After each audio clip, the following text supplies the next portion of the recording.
And welcome back to Wandering Through Wayne's World. You know, the arts are such a big part of this whole community here in Fort Lauderdale, but it really expands further than just Fort Lauderdale. But being an art serf has given me a new appreciation for the arts.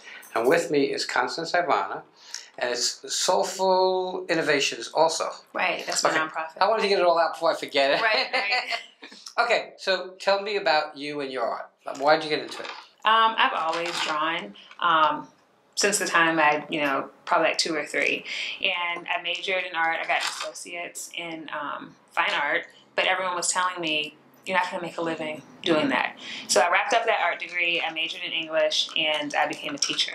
So this is going to be my 17th year teaching. Wow. I teach English and subjects related to English. Probably about 5 years ago, I was like, I'm tired of grading papers. Like, I'm over it. I can't even explain to you how many hours I've spent at home grading papers. So I went back to school to take 2 more classes that I needed to be certified to teach art. That didn't work out because I was told the wrong classes to take, so that was a little bit discouraging. But in taking those classes, I found my love for art again because I had to put it on the side. Working, raising children, so I just kind of, put that on the back burner. So I'm creating art. I'm going to different art shows. This has become my outlet. I'm painting. I'm probably sleeping about 4 or 5 hours at this point because I work all day, take care of my kids, come home and start painting around 9 and wrap it up around 1. Wow. Yeah, because it was just that much of a relief. What kind of art do you do? I do all different types of art. My signature is using tissue paper and acrylic and using bright colors. Something that when someone sees it, it'll evoke emotion. Hopefully happiness or make them smile. A lot of times when I have a show and people are walking by, even if I don't make a lot of sales, if people are walking by smiling, it's just a good feeling to see that someone is looking at your artwork and it makes them feel a certain way. And, when we talk about, we take underprivileged kids to the theater to see plays. And you can't buy the feeling of a 5-year-old coming and hugging you that may never ever get to the theater. It can't be about money. Money should be the indirect benefit of doing what you love. Right. And doing what you love should always be about making people happy, feeling better, and smiling. So you're right. You can't buy that feeling when someone walks by, looks at, and then is maybe with their partner and goes, points at that, even though they don't buy it. Right. Look, I can't afford to buy everything I see that I love, but I'll go in and I'll look at stuff and I'll say it's beautiful or it's just because I know how I feel when people appreciate what I do. Right.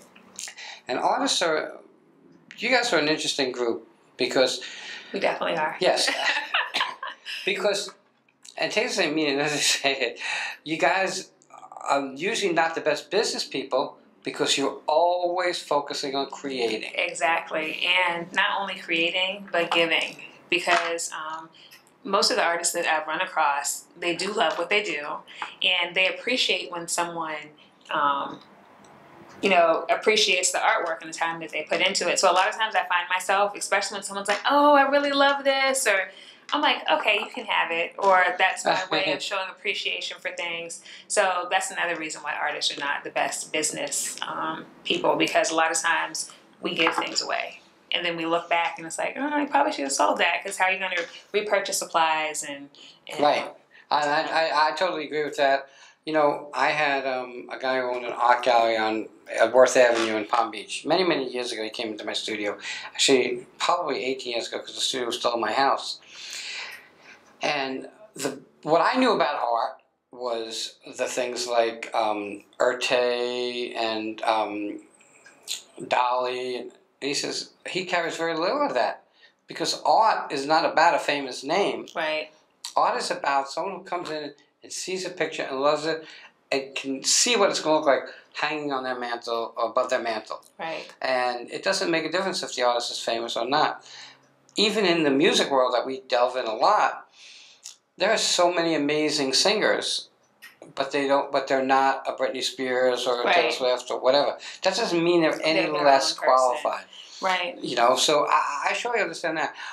What do you see the future of your art being? I mean, where would you like to take it? To kind of piggyback on what you were saying, how you take children, underprivileged children, to see think was it movies or Plays. Plays? Okay.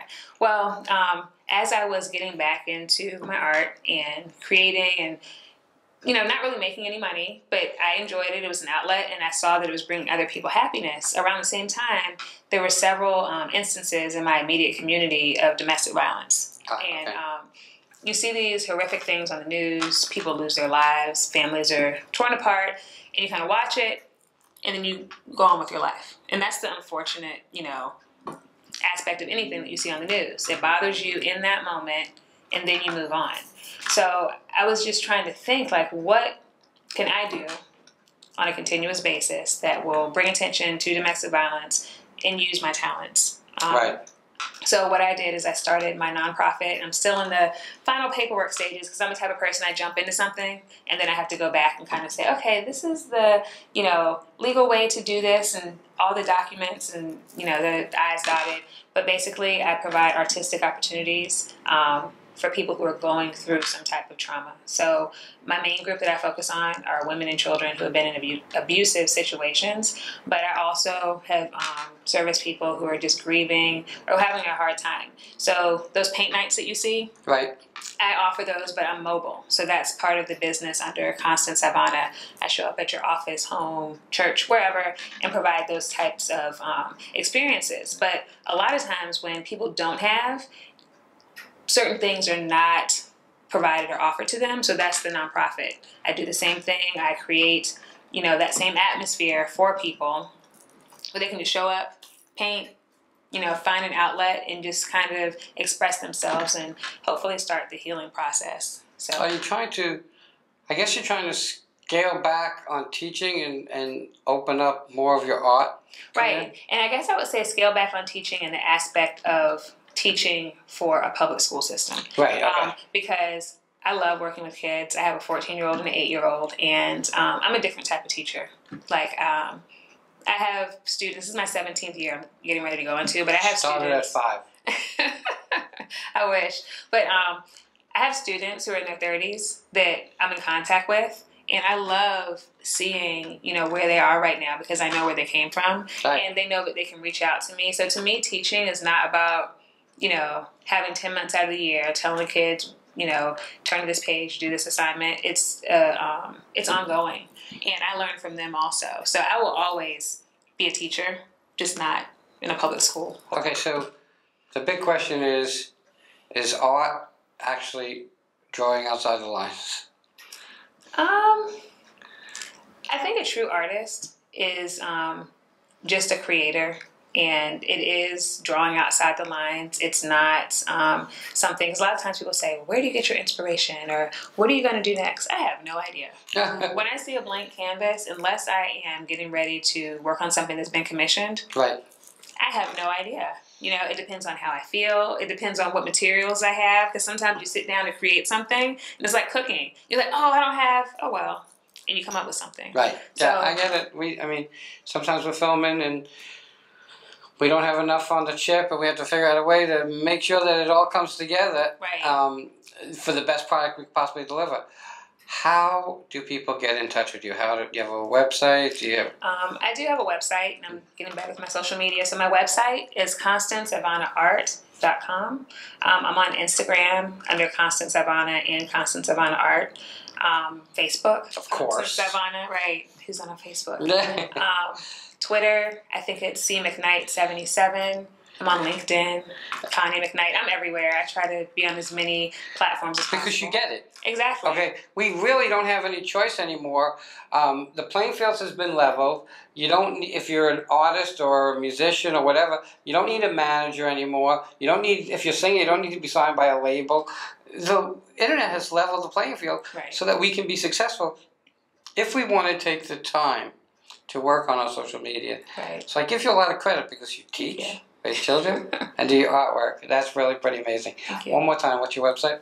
It's ConstanceIvanaArt.com, and I'm getting ready to start a new campaign for my Soulful Innovation. So if you would like to help me as I reach people through art, I have a GoFundMe under Soulful Innovation. So I appreciate any support. $5, is awesome. That helps. Every little bit helps. We love people who give back to the community. And before I end this segment, I just want you all to know you should check out her work, because over and above it, it's really pretty amazing.